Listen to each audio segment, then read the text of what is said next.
A shocking story.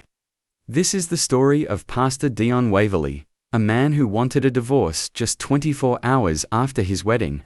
But the night ended in murder. His marriage seemed perfect. A respected pastor and a powerful judge, a union that looked like it was blessed from above. But when the honeymoon began, everything changed. What did Waverley discover that made him want to end the marriage on the very first night? When he told his wife, Judge Sarah Caldwell, that he wanted to leave, she refused to let him go. A violent struggle followed, and moments later, she was dead. When the police arrived, they were met with a shocking scene. This wasn't just a tragic accident. It was the beginning of a high-profile investigation. What really drove Pastor Waverley to kill his wife on their wedding night? Was it self-defense, or was there something far more sinister at play? This case is one of the most disturbing and mysterious in recent history. Leave your thoughts in the comments. Subscribe for more true crime stories. Pastor Dion Waverley, 36, was a well-known and highly respected pastor in Houston, Texas. He led New Light Baptist Church, a thriving congregation with thousands of members who looked up to him as a spiritual guide and community leader. Raised in a strict Christian household, Waverley had always been a man of deep faith. His parents, both devout churchgoers, instilled in him strong moral values, particularly the importance of discipline and purity. By his late teens, he had already committed himself to a life of ministry, delivering his first sermon at the age of 19. By the time he turned 30, Waverley had built a reputation as one of Houston's most influential pastors, known for his charismatic preaching style and conservative views on relationships and marriage. He often spoke on the sanctity of marriage, the dangers of premarital intimacy, and the importance of waiting for the right partner. He had been in a few relationships before, but none of them ever progressed beyond courtship. Waverley had always been cautious, waiting for the woman he believed God had destined for him. That search ended when he met Judge Sarah Caldwell. Judge Sarah Caldwell, 34, was a brilliant and ambitious federal judge who had risen through the ranks quickly due to her sharp legal mind and unshakable determination. She had built a sterling reputation in Houston's legal community, known for being tough, disciplined, and fiercely independent. She was born and raised in Dallas, Texas, in a middle-class family with a strong emphasis on education and success. Caldwell had little time for dating or relationships, focusing instead on her career. She was widely respected, admired for her sharp legal instincts and no-nonsense attitude in the courtroom. However, she carried a deep personal struggle that she never publicly addressed, a medical condition that had led to repeated treatments for infections over the years. The physical toll was something she had learned to manage privately, never allowing it to interfere with her professional image. Her busy schedule and commitment to her career meant that marriage had always taken a back seat, until she met Pastor Dion Waverley. The two met at a charity gala in Houston, an event attended by prominent figures from the church, legal, and political communities. Waverley had been invited as a guest speaker, while Caldwell was being honored for her contributions to criminal justice reform. According to witnesses, there was an instant connection between them. Waverley was captivated by Caldwell's intelligence, confidence, and strong presence. Caldwell, in turn, admired Waverley's charisma, faith, and leadership. What followed was a whirlwind romance. Within 6 months they were engaged, and Waverley's congregation welcomed Caldwell as their future First Lady. Many saw their union as divinely ordained, a pastor and a judge, two respected figures coming together in faith and love. On February 13, 2023, they were married in an extravagant ceremony attended by church leaders, legal professionals, and high-profile guests. Everything seemed perfect. No one could have imagined that less than 24 hours later, one of them would be dead. After the wedding, the newlyweds checked into a 5-star honeymoon suite in downtown Houston, a luxurious setting meant to mark the beginning of their life together. The couple had just celebrated their union in a grand ceremony, surrounded by family, friends, and high-profile guests. Now, in the privacy of their suite, they were finally alone, ready to consummate their marriage and embrace their future as husband and wife. For Pastor Waverley, this was a moment he had waited for his entire life. A man of faith, he had always preached about the importance of purity and discipline, holding himself to the same high moral standards he expected from others. This was his first night as a married man, the night where everything was supposed to come together, where he would fully step into his role as a husband. But as the night progressed, something changed. What was meant to be an intimate, romantic evening quickly took a turn for the unexpected. According to sources close to the investigation, Waverley became visibly disturbed by something he could not ignore, an odor so strong and unnatural that it caught him completely off guard. At first he tried to rationalize it, assuming it was something in the room. Maybe it was the hotel sheets, the carpet, or even something from the air conditioning unit. He tried to shake it off, telling himself that his mind was playing tricks on him, that after months of waiting, nerves and anticipation were simply clouding his senses. But as time went on, the realization became undeniable. The smell was coming from Soraya.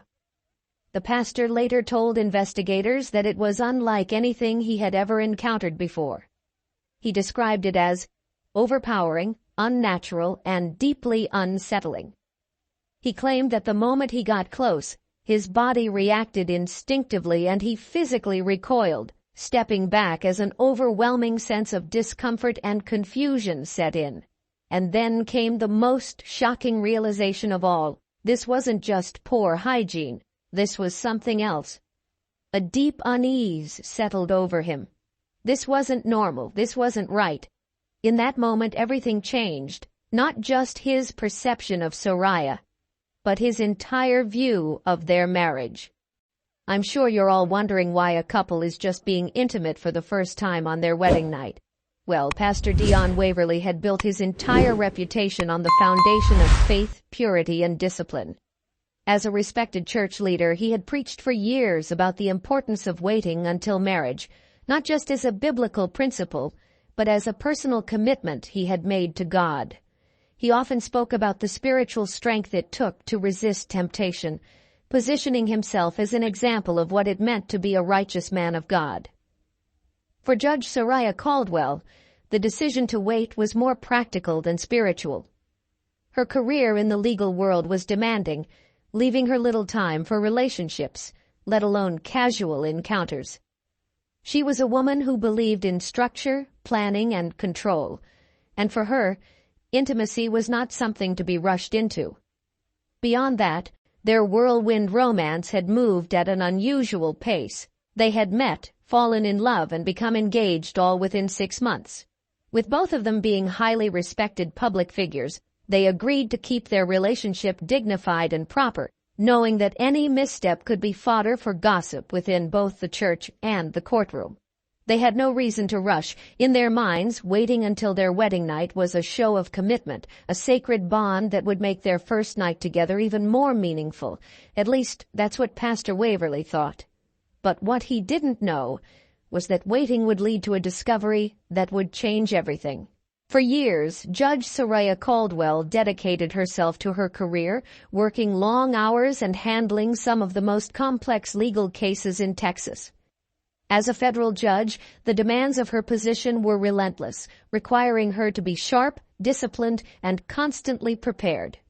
She thrived in a high-pressure environment, making difficult rulings, overseeing high-profile cases, and ensuring that justice was served. But behind the powerful public image, Soraya carried secrets, ones that she had never revealed to anyone, not even to the man she had just married. She had been battling a medical condition for years, one that required repeated treatments for infections. These were not minor health concerns, but persistent issues that had led to multiple medical procedures, leaving lasting effects on her body. Sources close to the investigation later revealed that her condition had been a direct result of her past lifestyle, one that Pastor Waverley had never suspected. That night, inside their honeymoon suite, she confessed everything. As they sat together, alone for the first time as husband and wife, Soraya opened up to Waverly in a way she had never done before. Maybe it was the comfort of marriage, maybe it was her attempt at full honesty, or maybe she felt he deserved to know the real her. She admitted that despite her strong and disciplined exterior, she had lived a very different life in her younger years. She had not been reserved, nor cautious, nor selective. Far from it. Her body count was over 50. She had been with men from all walks of life, attorneys, politicians, businessmen, even fellow judges. Some encounters were casual, others were reckless, but all of them had shaped her into the woman she had become. For Pastor Waverly, the confession was unbearable. He sat in silence, his mind struggling to process what he was hearing. This was not the woman he had imagined himself marrying. He had believed he was waiting for someone pure, someone equally committed to a disciplined life, but the truth was something entirely different. And then came the most shocking revelation. Soraya leaned in, lowering her voice, and confessed that her past had led to the medical issues she had been quietly dealing with for years. She spoke of procedures, treatments, infections that never fully went away. "I've had to go through a lot to fix myself, but I wanted you to know the truth." When Pastor Dion Waverly later gave his statement to investigators, he admitted that he was completely unprepared for what he experienced that night. What was meant to be a moment of intimacy and connection instead turned into one of shock and discomfort. In his confession to police, Waverly stated, "I had never encountered anything like that before. It was overwhelming. I didn't know what to do." This confession, Waverly stated, was unexpected and deeply unsettling.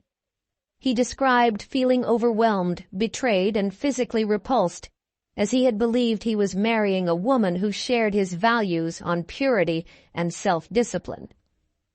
As Caldwell moved closer, unaware of how deeply her confession had affected him, Waverly instinctively stepped back. He claimed that at that moment he made his decision, one that would change both of their lives forever. "I can't do this," Waverly later told investigators, recalling his exact words to his wife. According to his statement, Caldwell froze, staring at him with visible confusion. She reportedly asked him what he meant, her voice unsteady as she tried to process his reaction. But Waverly was firm. "I told her I wanted a divorce," he stated in his confession. The words sent a shockwave through the room. Caldwell, according to Waverly's account, was stunned, unable to believe what she was hearing.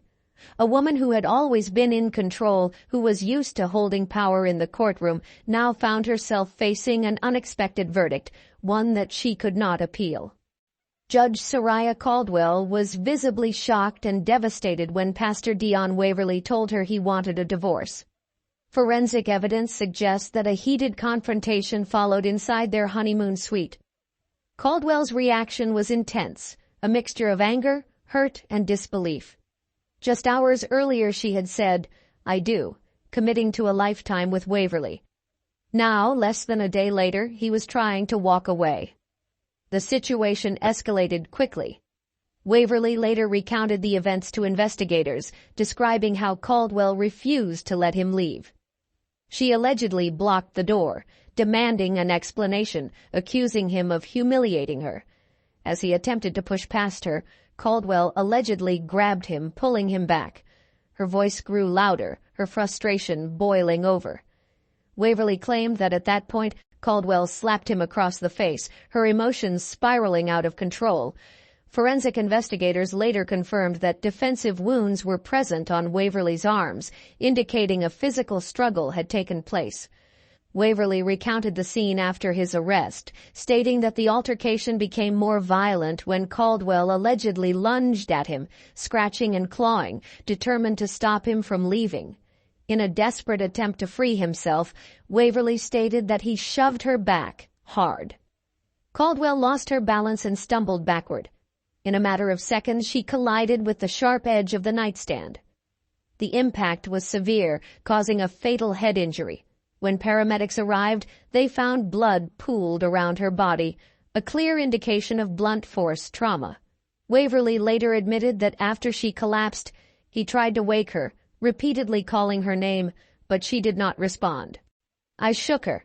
I begged her to get up, but she wouldn't move," he reportedly told officers. Medical examiners later confirmed that Judge Soraya Caldwell was pronounced dead at the scene. The incident, which began as a wedding celebration, had ended in tragedy, one that would now be investigated as a potential homicide. The fatal head injury she sustained from the nightstand collision had caused severe trauma, leaving no chance of survival. As police secured the scene, Pastor Dion Waverly sat on the floor, visibly shaken, still wearing his wedding ring. Officers noted that he appeared to be in a state of shock, staring at his wife's lifeless body as reality began to set in. He was placed in handcuffs and escorted out of the hotel. Following an initial investigation, Waverly was formally taken into custody at the Houston Police Department, where he provided a detailed account of the events leading up to Caldwell's death. After reviewing the evidence, prosecutors charged Waverly with manslaughter, citing the physical altercation and the fatal push as contributing factors to her death. What was meant to be a joyous union had ended with one life lost and another forever changed. Was Pastor Waverly truly acting in self-defense, or did he let his disgust and emotions drive him to violence? Did Judge Caldwell deserve what happened, or was she the real victim in a cruel and humiliating betrayal? Was this truly a tragic accident, or a crime fueled by a pastor's inability to handle the reality of marriage? What would you have done? Stay with us for more shocking true crime stories.